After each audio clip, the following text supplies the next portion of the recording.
Hello friends, मैं अभी बिहार में आया हुआ हूँ और यहाँ पे मैं अपने दोस्तों के साथ हूँ। और बिहार में जो अभी इलेक्शन अभी नवंबर में होने वाला है। और हम लोग अभी डिस्कस करेंगे इलेक्शन के बारे में कि कौन कौन सी जो प्रॉब्लम्स हैं वो बिहार में आजकल हो रही हैं और इन प्रॉब्लम्स को कैसे डील किया जाए, कौन सी जो पॉलिटिकल बॉडी है वो पावर में आएगी, कौन सी नहीं आएगी। तो इसी चीज़ पे हम लोग आज डिस्कस करेंगे। और सबको पता है चूँकि कि बिहार में जो यंगस्टर्स का बहुत ही ज़्यादा परसेंटेज है, तो हम लोग जानने की कोशिश करेंगे कि यहाँ के जो यंगस्टर्स हैं उनका क्या मत है इलेक्शंस को लेकर, इलेक्शंस के मुद्दों को लेकर। बिहार में सबसे बड़ा मुद्दा देखिए पलायन है, और पलायन जो है रुकना बहुत जरूरी है। कैसे रुकेगा ये? वो तो मालूम है रुकना जरूरी है, रुकेगा कैसे? मैं ये जान रहा हूँ वो रुकेगा। और इसमें पहले है कि जितनी भी पार्टियां आई हैं वो बिहार को मजदूर का खान समझ। हाँ, अभी करेक्ट बात और बोले। यहाँ पे जो जनता है खुद को मजदूर समझ लिया। हाँ, वो माइंड सेट कर लिए कि हम मजदूर हैं, हमें जाना है गुजरात जाना है, हमें दिल्ली जाना है, हमें मुंबई जाना है, हमें गुजरात जाना है, हमें हैदराबाद जाना है। उनका माइंड सेट फिट हो गया। हमें दुबई जाना है। और ये हैं हमारे निखिल तिवारी जो खुद ऑलरेडी दुबई रिटर्न हुए। Thank you. सबसे पहले तो सबसे बड़ी चीज़ है एजुकेशन, क्योंकि सब कुछ यहाँ से शुरू होता है। और उसके बाद आता है पलायन। ओके, अगर पलायन को ऐड करके देखें तो पलायन दो चीज़ों के लिए होता है, एक एजुकेशन के लिए और फिर एक जॉब वॉब के लिए। ठीक है, तो सबसे बड़ी चीज़ कि अगर जो जितने सारे लोग भी आ रहे हैं, जैसे जितनी पार्टीज आ रही हैं अभी, जैसे कि अभी नए नए चेहरे आए हैं प्रशांत किशोर, इनसे पहले मैंने बिहार में ऐसा देखा ही नहीं है कि किसी ने कोई मुद्दा उठाया बिहार के लिए कि कुछ ये वाली चीज़ें हो सकती हैं, ऐसी चीज़ें हो सकती हैं। क्योंकि पहले, इससे पहले जितने भी इलेक्शन मुझे याद हैं, मतलब कि अब तक जितने भी इलेक्शन बिहार के चीफ मिनिस्टर के लिए हुए हैं, तो उन सारे इलेक्शन में अगर कोई ऊपर का लीडर जैसे प्राइम मिनिस्टर या कोई अगर आया तो उसने बस ये उठाया कि मैं बिहार के लोगों के लिए इतना राशन दे दूंगा, इतना कुछ ये कर दूंगा, मतलब ऐसी चीज़ है। क्योंकि उनको भी पता है कि एक ऐसा राज्य है जहाँ से उनके लोग जाते हैं और अदर जगहों पे जाके जॉब करते हैं। एक ऐसा राज्य है जहाँ के स्टूडेंट्स जैसे कि कोटा हो गया, दिल्ली हो गया, अदर जगहों पे जाके पढ़ाई लिखाई करते हैं। और देखिए, एजुकेशन और पलायन तो एक बहुत बड़ा मुद्दा है, जैसा मिस तिवारी ने कहा। साथ के साथ हमें बिहार में व्यापार क्रिएट करने का भी कोई ना कोई एक आइडिया ढूंढना पड़ेगा। क्योंकि एक तरीके से अगर हम पलायन कर मतलब रोक के भी अगर लोग को या वापस बुला रहे हैं या फिर यहाँ से भेज रहे हैं, मतलब उनको भेजने के लिए रोक रहे हैं, तो हमारे पास कुछ मतलब ऐसा वो होना चाहिए, जॉब होने चाहिए जो हम उन लोगों को देंगे, या फिर उनके आने के बाद उनका यहाँ पे रह के वो जॉब कर सके, अपने फैमिली का मतलब सपोर्ट कर सके। उसके लिए हमें कुछ ना कुछ करना पड़ेगा। तो उसके लिए हमें यहाँ पे इसी तरीके से जॉब क्रिएट करने पड़ेंगे, वैकेंसीज क्रिएट करने पड़ेंगे। तो वो सब एक बहुत बड़ा चैलेंज होगा। हो गया है। और यहाँ पे लोग पार्टियाँ चेंज नहीं करते हैं, जातिगत। अभी यहाँ बातें चर्चा चल रही हैं, कल ये अपने कास्ट को वोट देंगे, वो अपने कास्ट को वोट देंगे। उस टाइम में अभी मतलब विकास की बातें होंगी, लेकिन जिस टाइम इलेक्शन होता है उस टाइम विकास गया भाड़ में। उस टाइम में क्या होगा कि जात को वोट दो। जो भी है, जैसे कि ब्राह्मण हो गए, राजपूत हो गए, जितने सारे फॉरवर्ड कास्ट के लोग जो कि सो कॉल्ड ऐसे हैं, वो ज़्यादातर बीजेपी के लिए कवर का काम करते हैं। और ये चीज़ें स्टार्ट हो गई हैं जो 90s में जो चला था ना कि जो कि मतलब जातीय नरसंहार वगैरह चला था। तो लोग यहाँ पर लास्ट में जैसे ही चुनाव आता है तो उनको दिखता है कि अगर हम किसी और को वोट दे रहे हैं, थोड़ा सा रिस्क ले रहे हैं कि हमें जो है विकास पुरुष चाहिए, तो इसके चक्कर में कहीं हो कि मतलब यहाँ पर किसी और की सरकार ना बन जाए। और वो जैसी सरकार बनेगी तो उनको अपने अस्तित्व पे खतरा दिखेगा, उनको अपने जान पे खतरा दिखेगा, जो कि पहले हुआ है, 20 साल पहले हुआ था यहाँ पे।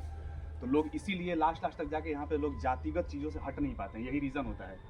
और इसीलिए जो है सो मुझे ऐसा लग रहा है कि चुनाव धीरे धीरे वहीं बढ़ रहा है, क्योंकि बीजेपी का फायदा इसी में है और यहाँ पे जेडीयू का फायदा इसी में है।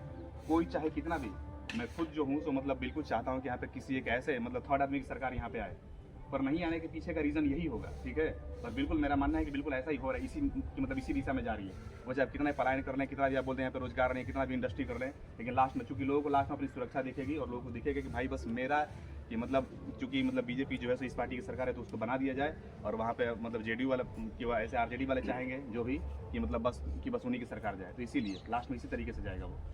तो इसीलिए मतलब देखा जा रहा है कि बिहार में बड़े नए नए जो यंग लीडर्स हैं वो उनका बहुत बोलबाला हो रहा है, जैसे कि तेजस्वी यादव हो गए, चिराग पासवान हो गए, प्रशांत किशोर हो गए। तो क्या ये नया पॉलिटिक्स कर पाने में सक्षम होंगे? क्या अलग तरीके का पॉलिटिक्स, आप लोगों का क्या व्यूज है इसको?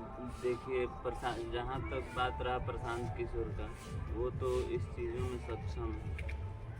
और एक जो हो गए आपके तेजस्वी भैया, जिनके बारे में आप लोगों को पता ही होगा, पप्पू है, पप्पू जैसे कांग्रेस के वो- राहुल वो- गांधी है ना, वैसे तेजस्वी जेडीयू के हाँ, तो राजनीति के वो- पप्पू है। जो अपना है हमारे चिराग पासवान वो यंग सही। लीडर हैं, वो भी सही हैं सही है।